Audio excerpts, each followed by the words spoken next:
Primero de Reyes, capítulo 16.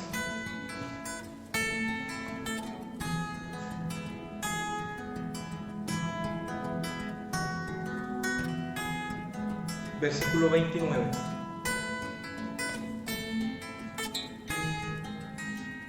Amén.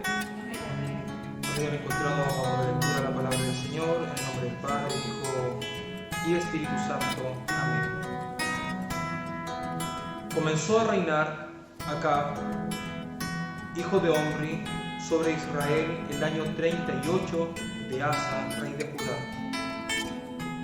Y reinó Acab, hijo de Omri, sobre Israel en Samaria 22 años. Y Acab, hijo de Omri, hizo lo malo ante los ojos de Jehová, más que todos los que reinaron antes de él. Porque le fue ligera cosa andar en los pecados de Jeroboam, hijo de Nabat, y tomó por mujer a Jezabel, hija de Etbaal, rey de los Sidonios. Y fue y sirvió a Baal, y lo adoró, e hizo altar a Baal en el templo de Baal que él edificó en Samaria. Hizo también Acab una imagen de acera, haciendo así Acab más que todos los reyes de Israel que reinaron antes que él, para provocar la ira de Jehová, Dios de Israel. En su tiempo, y él de Betel edificó a Jericó, a precio de la vida de Abiram, su primogénito, echó el cimiento, y a precio de la vida de Segub, su hijo menor, puso sus puertas, conforme a la palabra que Jehová había hablado por Josué, hijo de Nun. Amén. Hasta ahí la palabra del Señor. Tome su asiento.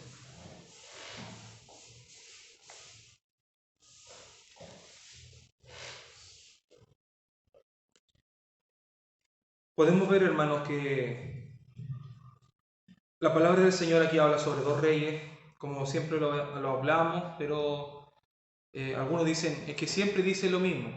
Pero me va a creer, hermanos, que mientras más se repita, más queda en nuestra mente.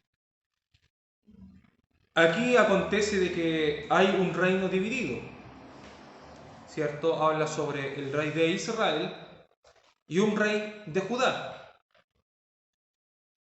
Esto se debió a los tiempos de el hijo de Salomón, ¿cierto? Roboam, el cual no quiso quitarle el yugo de trabajo al pueblo de Israel, sino que dijo, si mi padre castigó con azote, yo castigaré con escorpiones. Provocó, hermano, de que 10 tribus se separasen del liderazgo del rey, del hijo de Salomón. Esto aconteció, hermano, que se hiciese otro reino, como eran 10 tribus que se fueron, prácticamente desecharon a su propio rey, que venía de la línea de David, se fueron e hicieron su propio reino.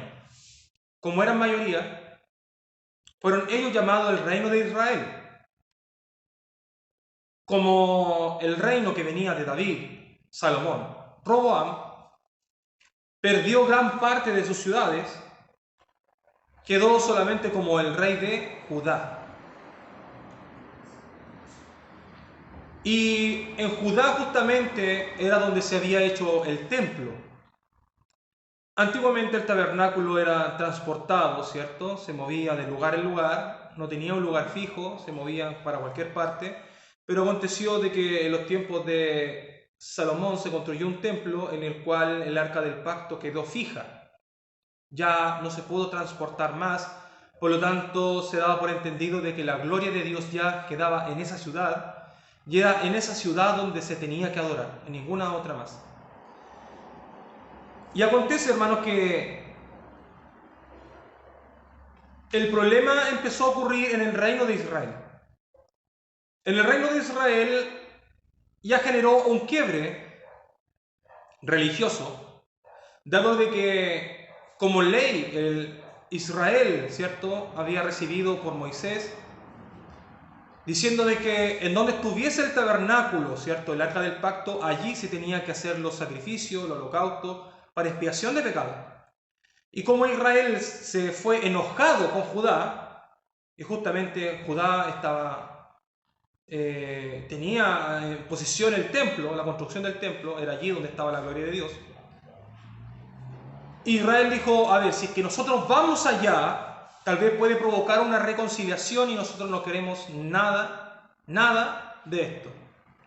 Vamos a hacer lugares altos como se hacía antes en los tiempos de Moisés y vamos a empezar a adorar nosotros conforme a nosotros se nos ocurre.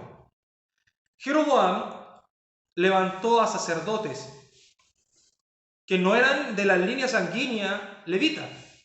Transgredió una ley. A quien se le ocurrió lo nombró sacerdote y profeta. Además que transgredió otro punto de que los lugares altos eran permitidos, se hacían en cualquier lugar, claro, pero solamente y exclusivamente con donde la presencia de Dios estaba, que era en el arca del pacto, ¿cierto? En el tabernáculo. Pero aconteció que cuando se hizo casa, ya no fue más transportado, la gloria de Dios estaba en Jerusalén y allí solamente era donde se tenía que ir a adorar. Y como Jeroboam dijo, a ver, si es que nosotros vamos nuevamente a Jerusalén, puede que se haga una reconciliación y nosotros no queremos esto, sí que nosotros vamos a elevar lugares altos donde nosotros se nos ocurra. Allí edificaron también Samaria, usted lo puede leer en donde dimos lectura. Y reinó Acab, hijo de Omri, sobre Israel en Samaria, ¿se fija? 22 años, y Acab, hijo de Omri, hizo lo malo ante los ojos de Jehová, más que todos los que reinaron antes de él. Ocurrió, hermanos, que cuando ya se deja de buscar la verdad de Dios y empiezan las fábulas a llenar el corazón de la gente, el corazón de la gente se empieza a extraviar en sus pecados. Dice de que la palabra de Dios y la enseñanza de Dios era entregada por los sacerdotes en el templo, porque ellos estaban preparados desde su nacimiento para enseñar, solamente ellos. Pero Jeroboam nombró a quien se le ocurrió como sacerdote para que enseñasen. Quizás, qué barbaridad. Y el pueblo de Dios se empezó a alimentar de muchas cosas. En esos lugares altos empezó a involucrarse ya no palabra de Dios, sino que la idolatría. E inclusive empezaron a pasar a sus hijos por el fuego. Lo que también habla, donde dimos lectura al final, que dice en su tiempo, y él de Betel reedificó a Jericó a precio de la vida de Abiram su primogénito, echó el cimiento. Vemos de que la forma de pensar que ya tenía este reino era sorprendente. Era sorprendente de qué manera se extraviaron de la verdad y a qué tipo de cosas cayeron, hermano. Algunos dicen, no, yo jamás sería capaz de matar a mi hijo y entregarlo al sacrificio. Pero yo creo que todos desconocen lo terrible que es el pecado dentro de la persona. Sabe de que el pecado comienza por tan poquito, por algo tan pequeño, y termina en cosas desastrosas, hermano. Personas que sintieron celos en un momento hacia otras personas, o su pareja, o tal vez celos a otra familia viviendo, que vive de una forma acomodada, tiene un buen trabajo, envidia. Pero cuando no se lucha contra eso, podemos ver de que los celos pueden llegar a ser fatales. Gente que mata por celos. Gente que mata por envidia.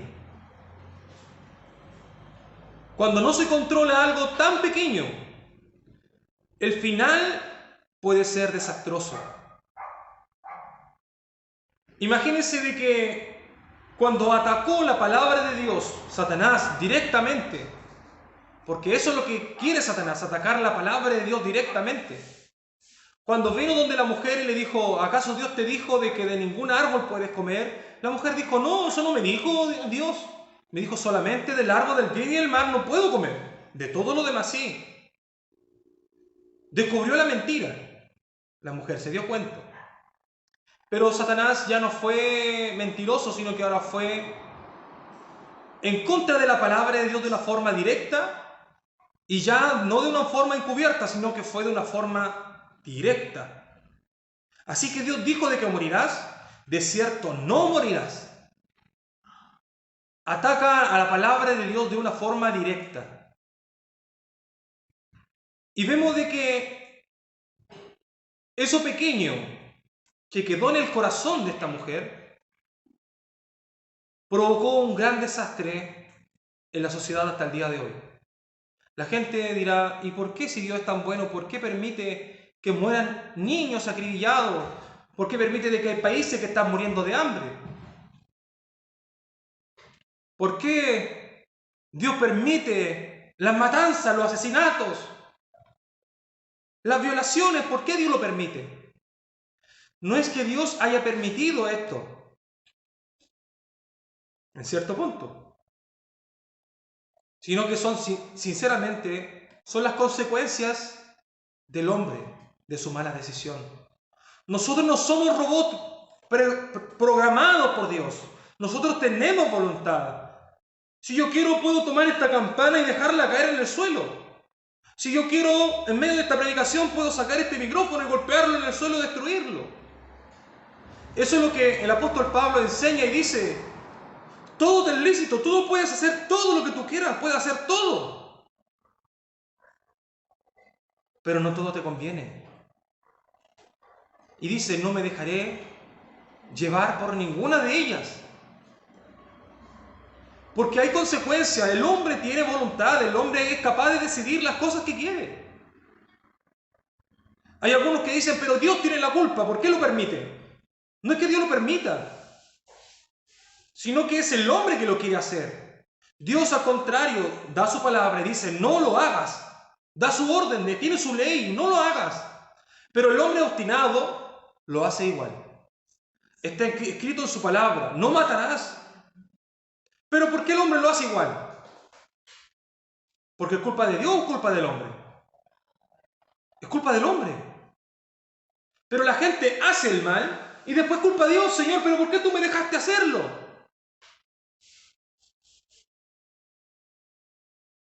Y es allí donde está el problema. Es como muchas personas dicen, y si Dios es omnisciente, que todo lo sabe, ¿por qué no advirtió al hombre y a la mujer? Pero claro que lo advirtió, por algo dejó la ley. Porque alguien iba a venir a tratar de que rompiesen la ley, pues, hermano. Por algo el Señor dejó la ley. Uno dirá, sí, pero que no había ley en los tiempos de Adán. Claro que sí hay. Cuando le dijo que tenía que labrar el huerto, tenía que cuidarlo, tenía que enseñorearse, ponerle nombre a los animales, multiplicarlos, todo eso era una orden, una ley. Se le llama el pacto de obras, así se le llama, se le reconoce de una forma teológica. Pero aconteció, hermano, de que el hombre tiene voluntad y voluntariamente decidió seguir en su pecado y no escoger a Dios. El pueblo de Israel hizo lo mismo, en el cual empezó con un pequeño desvío. Así empieza todo, hermano, con un pequeño desvío, una pequeña separación de la verdad, y los desastres son inminentes después. Para las personas que conocen de matemáticas, yo no soy muy erudito en las matemáticas, pero en la misma lógica lo dice, de que tal vez te puedes pasar por una coma en un decimal y ya te cambia todo el resultado. No es lo mismo que tengas un 0 a la izquierda que un 0 a la derecha. Si usted puede ver 100.000 pesos, póngale un 0 a la izquierda, no tiene valor. Pero póngale un 0 a la derecha, aumenta considerablemente. Y todo va, hermanos, debido a que un pequeño cambio, una pequeña alteración a la verdad genera desastres fatales. Vemos de que este pueblo, Israel, comenzó a hacer lo malo ante los ojos del Señor. La idolatría fue una de las principales. Este hombre, Acab, fue regido por Dios. ¿En qué sentido? Le mandó a un profeta, el cual es uno de los profetas muy conocidos y muy famosos, nombrado inclusive en el Antiguo Testamento. ¿Alguien sabe cómo se llamaba? ¿El que desapareció en un carro de fuego? Elías. El Señor mandó a Elías para que hablase a este rey debido al desastre religioso que tenía. ¿Usted se recuerda de los 300 hombres de Baal?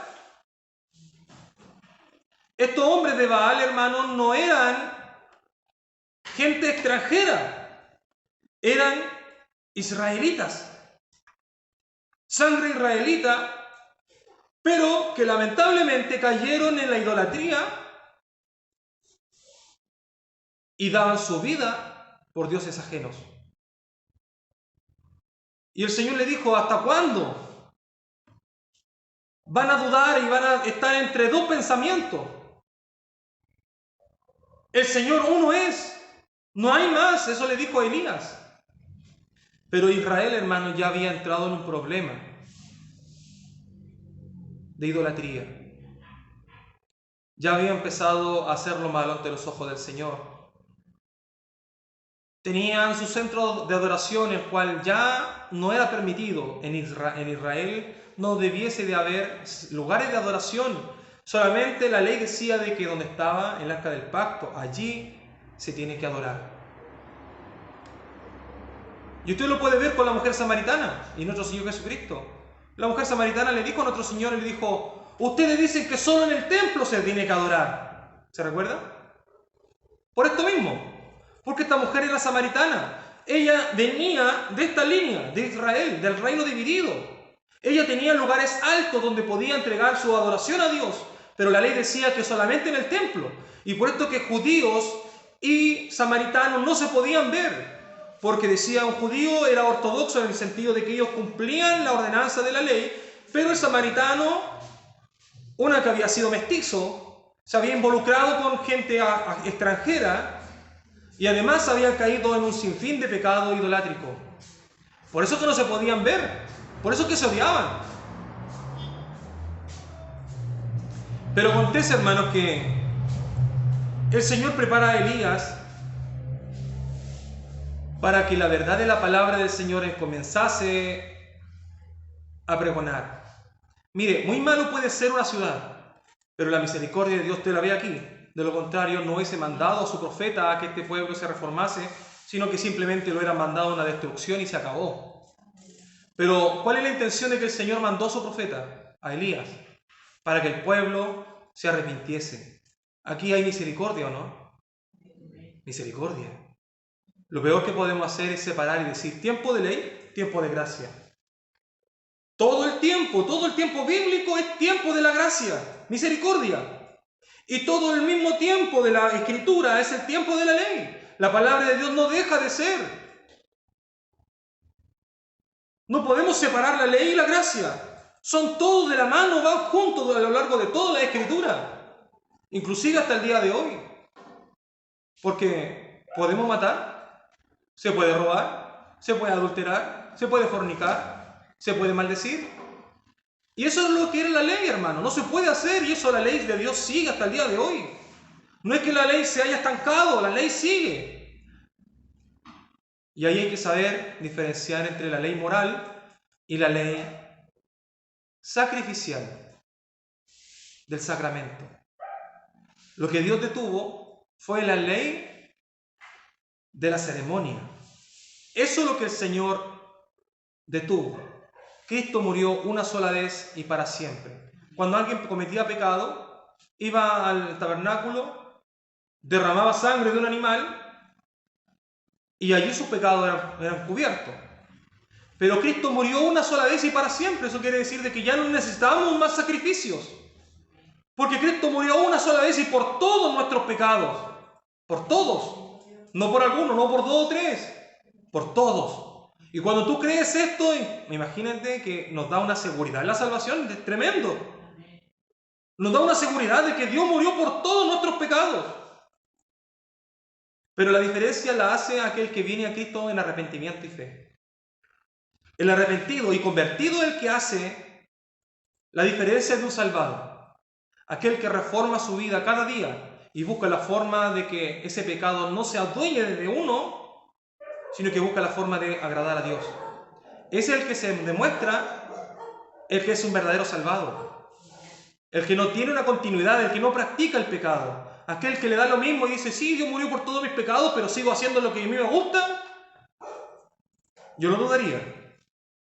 La palabra del Señor dice, por sus frutos los conoceréis.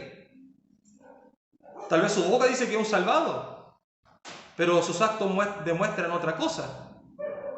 Y acontece, hermanos, que asimismo, hermanos, la palabra de Dios va a ser atacada en nuestros días. Un pequeño desvío que tú hagas, una mala opción que tú hagas, va a generar un conflicto teológico en tu mente y te vas a desviar. Por eso, hay algunos que, como yo antes cuando era bien joven, me gustaba participar aquí en nuestra iglesia y a veces en mis días libres o días libres que no teníamos reunión en nuestra iglesia, con mi esposa íbamos de visita a otros lugares. Pero acontece, hermanos, que no en todo lugar hay palabra de Dios. Para eso tiene que haber discernimiento y mucho cuidado. Mucho cuidado. Lo más que tiene que preocuparte que haya en tu iglesia es que se predique la verdad. Si se está predicando cosas que no corresponden, de a poquito tu corazón se va a ir perdiendo. Va a empezar a generar un desvío de la verdad y vas a entrar en una confusión y va a generar un desastre en tu vida. Va a generar un desastre en nuestras vidas. Israel comenzó bien. Tenían a Dios, tenían su centro de adoración, pero debido a una discusión se quebró la comunión. Fíjese cómo Satanás actúa, quebró la comunión. Hay división. Al tener una división, unos se van con una postura y otros se van con otra. Y esto va a generar un conflicto, dado que Israel no tenía personas capacitadas para enseñar palabra de Dios, porque nombró sacerdote a cualquier persona que se le ocurrió. Eso fue lo que hizo Jeroboam. Hay muchas personas que están detrás de un púlpito que ni siquiera han sido preparadas. Algunos dicen, sí, pero lo más importante es el Espíritu Santo. Y eso está completamente cierto. Pero ¿qué ocurre con el conocimiento? ¿Qué ocurre si no se predica palabra de Dios y solamente se trata de llenar de forma liviana? O tratar de tocar el corazón a los hermanos para que solamente se emocionen y lloren. Algunos dicen, sí, la predicación estuvo interesante, bien enseñadita, bien explicadita, estuvo bastante bien, pero le faltó algo, el Espíritu Santo. Que descendiese la gloria de Dios, que los hermanos saltaran en medio de la predicación. Pero ¿qué es lo más importante, hermano? ¿Escuchar palabra de Dios tal cual es? ¿O salir saltando? El pueblo de Dios erró por falta de conocimiento. Fíjese que antiguamente cuando los sacerdotes enseñaban palabra de Dios no había nadie que saliera saltando en medio de la congregación. Estaban todos sentados escuchando palabra de Dios. En los tiempos de Nehemías, hermanos, cuando volvieron y recuperaron el templo, lo reconstruyeron, empezaron nuevamente a enseñar palabra de Dios y dicen de que estaban desde la mañana hasta el atardecer enseñando palabra de Dios. ¿Por qué? Porque el pueblo se había desviado, hermano. Faltó conocimiento.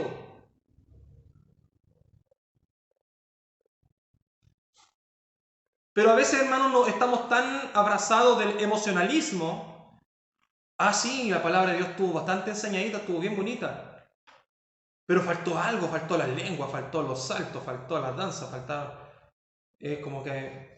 como que si no hay estas cosas, la lengua, la danza, no está la presencia de Dios. ¿Sabe de que si usted está entendiendo la predicación en este mismo momento, es el Espíritu Santo de Dios manifestándose dentro de su mente? ¿Sabe usted eso? ¿Sabía de que la presencia de Dios se manifiesta de esa forma también? ¿De que la palabra de Dios solamente es comprendida mediante su Espíritu Santo? ¿De que si usted está siendo convencido por la palabra de Dios es porque el Espíritu Santo de Dios está haciendo una obra dentro de suyo? Esa es la manifestación del Espíritu Santo, pero resulta de que hay algunos que les gusta el show. Pero sabe de que Dios se manifiesta de muchas formas que a veces ni siquiera nosotros no nos damos cuenta, hermano. Porque a veces nos gusta caer en emocionalismos. Sí, la palabra de Dios estuvo bonita, pero faltó algo. Algunos eran gritones, ¿cierto? Buscaban todas las formas para poder sacar un amén, pensando de que si sacaban un amén, la predicación iba a ser más espiritual. O confirme con amén, hermano, así yo me siento más respaldado. Yo no voy a obligar a nadie que diga un amén, a no ser que lo sienta en su corazón. Porque el amén no tiene que ser una rutina, hermano. El amén es, sí, así es palabra de Dios y tú lo estás confirmando. A mí me gusta decir amén cuando veo de que lo que se está diciendo es conforme a la Escritura. Pero a veces escucho aberraciones que digo, ¿por qué tengo que decir amén a esto? Y a veces el predicador dice, ¿y cuántos dicen amén? Sinceramente, yo no digo algo que no es bíblico. No por apoyar a un predicador o apoyar a quien está detrás de un púlpito, sino que el amén se dice cuando es palabra de Dios.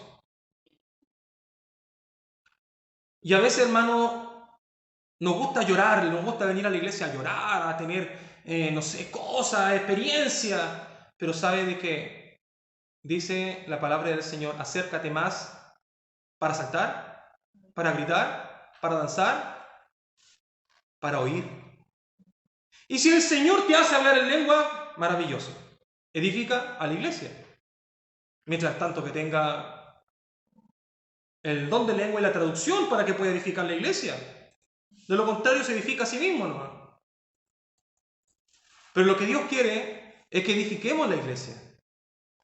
Y aquí ocurre, hermanos, que la palabra de Dios empezó a escasear. Satanás siempre va a atacar de una forma directa a la palabra de Dios.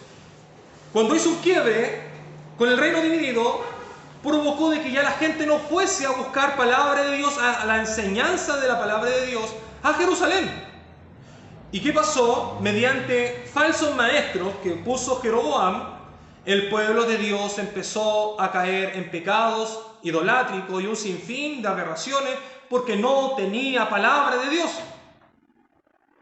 Satanás va a hacer esto, hermano, de atacarle la palabra de Dios de una forma directa. Con el Señor Jesucristo, cuando fue tentado, de una forma directa también Satanás atacó a la palabra de Dios. Di que estas piedras se conviertan en pan. Tírate de lo alto porque dice a sus ángeles mandará. ¿Qué es lo que ocurre con esto? Que Satanás llega y saca versículos de su contexto.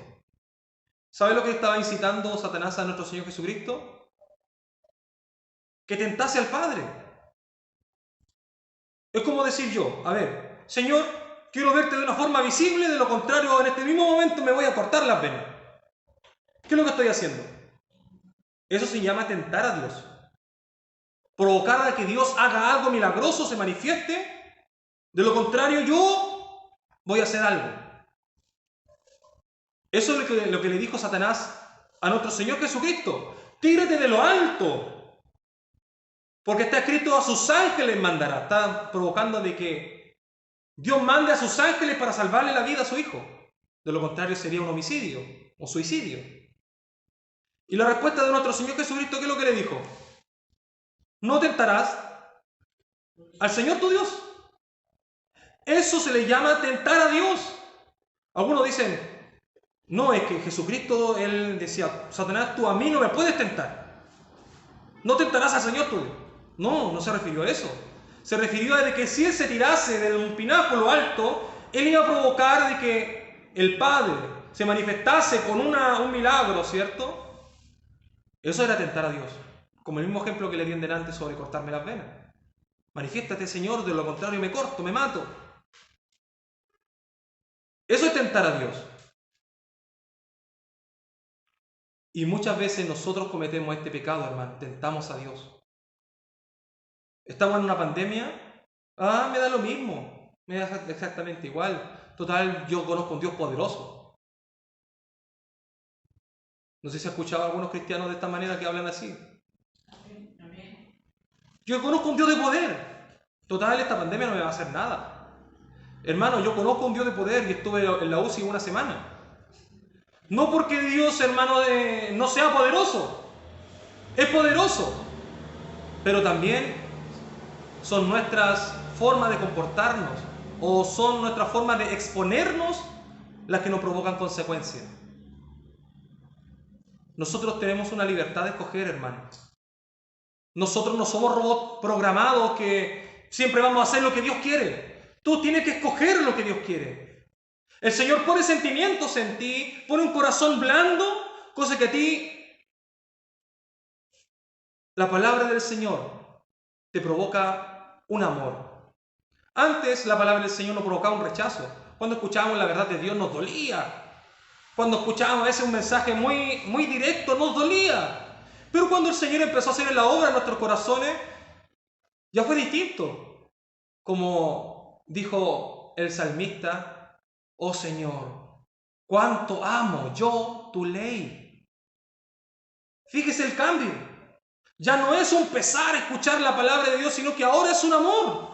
Me gusta buscar de la palabra del Señor. Nació en mí algo de estudiar la palabra del Señor. Nace en mí tal vez cosas que antes no me nacían. Me nace una urgencia de orar, cosa de que antes no lo hacía. Pero ojo, a mí me ha nacido muchas veces la urgencia de orar. Pero queda en pura urgencia porque a veces no lo hago, hermano. Y en esto debemos de tener cuidado. El Señor pone esa urgencia dentro de ti de orar, pone esa urgencia de ti de buscar de su palabra, pone esa urgencia de que tú hagas muchas cosas para buscar al Señor. Él pone esa urgencia, esa necesidad dentro de ti. Pero tú tienes que responder a esa necesidad. Busca a Dios. Busca a Dios. Busca de su palabra, aliméntate de su palabra, no la desprecie. Dice, hijo mío, no desprecie el consejo del Padre. Y eso es lo que hizo Satanás, hermano. Provocó que la palabra del Señor comenzase a escasear y provocó un quiebre tremendo, hermano, religioso, político en Israel. Israel fue el primero que cayó en la deportación. Fue el primero que perdió su herencia. Fue el primero que fue capturado. Los sirios lo destrozaron. Judá, hermano, los miraba de otro lado y decía, mira cómo cayó Israel. Se los llevaron cautivos a todos.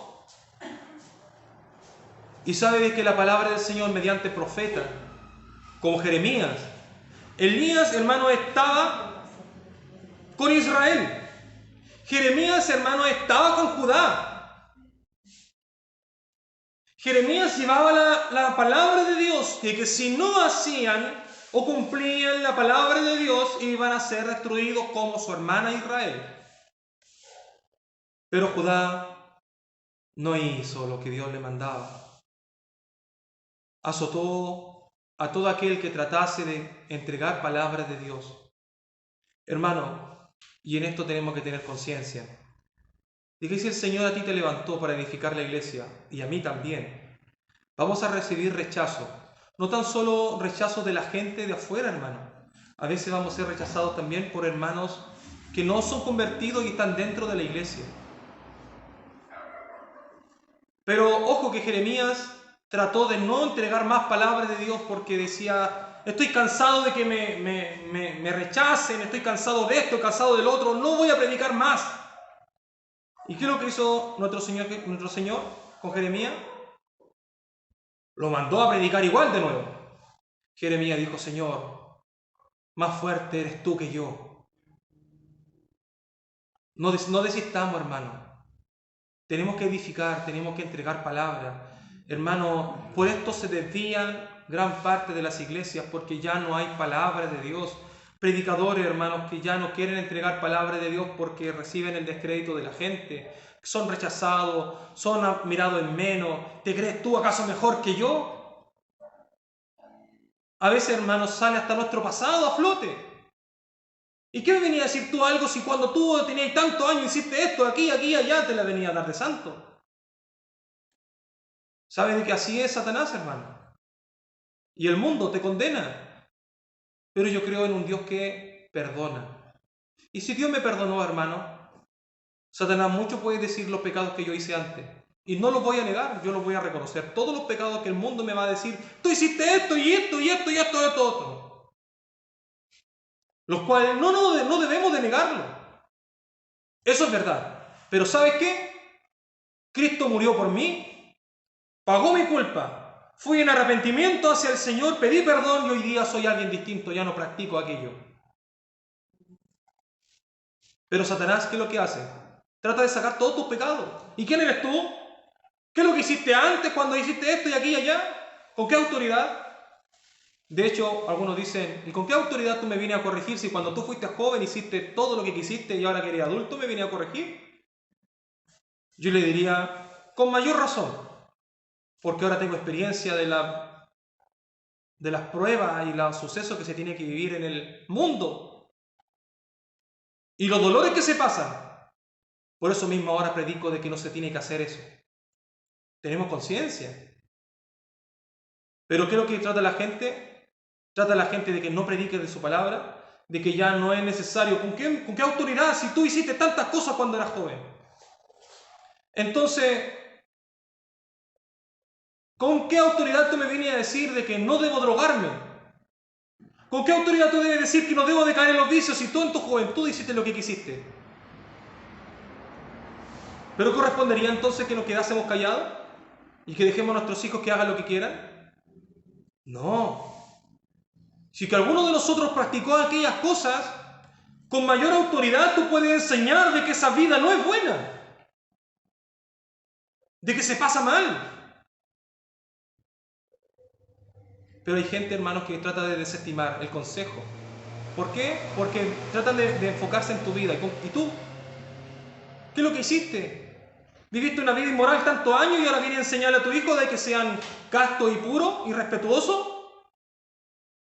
Si viviste toda una juventud de una forma inmoral y ahora no quieres enseñarle a tus hijos, ahora eres un conservador y enseña a tu hijo que hagan el bien.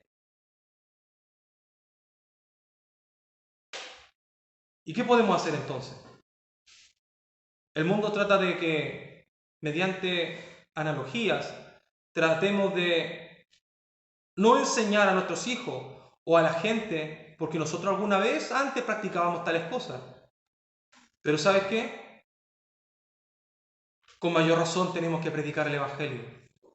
Sobre todo si viviste en el mundo en un tiempo y te diste cuenta lo sufriente que es allí. Que querías salir de tu pecado y no podías. De las crisis emocionales que te trajo. ¿Cuánta gente perdiste por las drogas, el alcoholismo? Familiares que te despreciaron por el alcoholismo. Debemos de predicar en contra de eso, hermano. Cualquier persona, hermano, va a querer hacerte callar. Acá, con Jezabel, se enteraron de la muerte de esos profetas de Baal. ¿Quién fue? Fue Elías. Jezabel se enojó tanto que mandó a matar a Elías. Elías, hermano, supo de esto y se escondió y tuvo gran miedo. Miedo. Eso es lo que provoca, hermanos, cuando la palabra de Dios es expuesta. El rechazo de la gente, a tal punto que quieren destruirte, a tal punto que van a hacer lo que sea.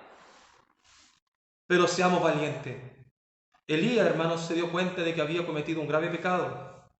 por el miedo por haberse escondido. Señor, no soy mejor que mis padres. Él se dio cuenta de que estaba siendo un cobarde y que tenía gran miedo y ese miedo se estaba apoderando de él. Señor, quítame la vida. No soy mejor que mis padres, Señor. Soy pecador. Porque estoy escondido, Señor, tengo miedo. No estoy exponiendo su palabra, no estoy yendo donde usted me está mandando. Porque tengo miedo, Señor. No soy mejor que mis padres eran más valientes que yo.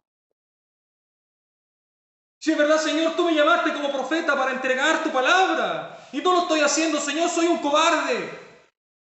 Así se encontraba Elías. ¿Pero qué es lo que hizo el Señor? Le preparó comida. Levántate, hermano, levántate. Predica su palabra. Tal vez vas a enfrentar miedos por el rechazo de la gente, pero levántate con poder. Ojo que ese poder no es el tuyo, es Dios quien te está dando el poder. Levántate con ese poder que Dios te entregó. Aviva el don de Dios que está en ti. Aviva ese fuego. Hermanos, el Señor un día te entregó ese fuego en tu corazón. Avívalo. Avívalo. Una persona me decía, sí, pero ¿cuál es el bautismo del Espíritu Santo y cuál es la llenura del Espíritu Santo? Yo le dije, son dos cosas muy distintas. Algunos creen que el bautismo del Espíritu Santo son manifestaciones como las lenguas, las danzas. Pero ¿sabe que la verdadera manifestación del Espíritu Santo es cuando tú eres libertado de tu pecado? Cuando el drogadicto deja las drogas y tiene esa voluntad de escoger ahora a Dios directamente. Hay muchas personas, hermanos, que están en la droga y dicen, yo quiero dejarlas y quiero buscar a Dios, pero no pueden, porque están adictos. Pero cuando reciben el don de Dios, su Espíritu Santo, algo pasa dentro de su organismo, dentro de su cuerpo y su mentalidad, de que su cuerpo de la noche a la mañana ya no necesita las drogas para seguir viviendo. Las puede dejar voluntariamente. Cuando antes tú eras una persona irritable, enojona, gritona, y hoy en día tal vez eres una persona apacible, calma, con paciencia. Eso demuestra de que la manifestación del Espíritu Santo, el bautismo del Espíritu Santo, fue hecho dentro de tu vida. Si antes practicabas unas cosas y hoy día practicas otras, totalmente contrarias, significa de que has sido bautizado con su Espíritu Santo. Has sido lavado con su Espíritu Santo. Eso es un bautismo, es un lavamiento. Pero la llenura del Espíritu Santo es algo completamente distinto. Yo le dije a una persona, mire, tome, este es el Espíritu Santo, recíbalo. Lo recibió. Yo le dije, ahora hagamos una cosa, usted tiene el Espíritu Santo dentro de su mano, ¿cierto? Sí. Ya, usted lo tiene en su mano. Ahora, siga practicando la gritería, las maldiciones, siga viendo películas que no corresponden. ¿Y sabe lo que hace con el Espíritu Santo? Usted no lo fortalece, usted lo empieza a apagar. Usted tiene un don en su mano, pero usted no lo está ocupando, empieza a llenar su corazón con otras cosas. Está apagando el fuego del don de Dios. Pero cuando dice, aviva el fuego del don de Dios que está en ti, está diciendo, busca a Dios. Está una responsabilidad tuya. Dios entrega algo en ti, lo entregó, claro que sí, pero ahora está en tu responsabilidad avivar ese fuego. Avívalo, hermano. Cuidado con las cosas que consumes, que ves, que oyes. De la abundancia del corazón habla la boca. Si tú buscas a Dios en todo momento dentro de tu casa, está llenando tu corazón con palabra de Dios. Algunos dicen, sí, pero que reaccioné de la nada y fue una reacción simplemente. Discúlpame, no quise decir lo que dije. Perdóname, me salió y no lo quise decir. Mentira, hermano, de la abundancia del corazón habla la boca. Hay cosas que estamos llenando nuestro corazón con ira, con enojo, problemas, peleas, en fin, hermano. Pero cuando uno tiene la palabra de Dios, busca a Dios en cántico, en oración, en ayuno, busca a Dios, hermano, mediante la lectura bíblica, mediante los servicios de gracia como este, por medio de palabra predicada. Usted está llenando su corazón con la palabra de Dios. Y se va a dar cuenta que cuando venga el problema, usted no va a reaccionar como antes, porque usted está llenando su corazón con Dios. Una persona, un predicador, enseñaba y decía: ¿sabe por qué pecamos? ¿Usted sabe por qué peca? ¿Por qué cometemos pecado nosotros?